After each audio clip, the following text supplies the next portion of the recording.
reported speech অনেক সময় কিছু শব্দ সমষ্টি মানে কিছু মানে সংক্ষিপ্ত করে দিয়ে থাকে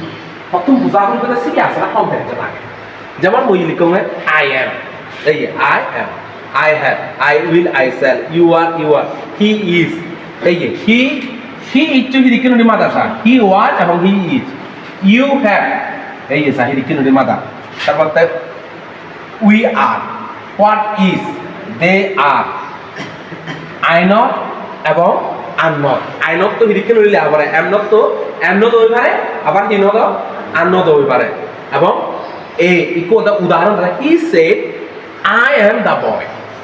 ইকো হি হব হি সেড দ্যাট ইকো হালো পরিবর্তন হব আইব হালো পরিবর্তন হব অনিন্দা হ হি বলো ইকো হি হব হি মানে হি ইকো হিব আর হল কেটে দিছে কোন যাব ফাসে ডিগ্রি তলে কি হবো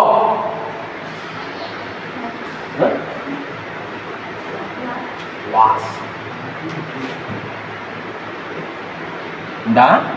বয় এই হিতে এই এমবলনি মানে যদি তুই ইবে উদার কথা প্রেজেন্ট ইনডিফিনিট লাগে প্রেজেন্ট ইনডিফিনিট হলো যে কথা past indefinite he said I will not go to school ইকো ইয়ালি হবে হি সেড দ্যাট আই ভালো পরিবর্তন হব ইকো হি হব হি ইকো উইল হি হব উড কি হব না উড not go to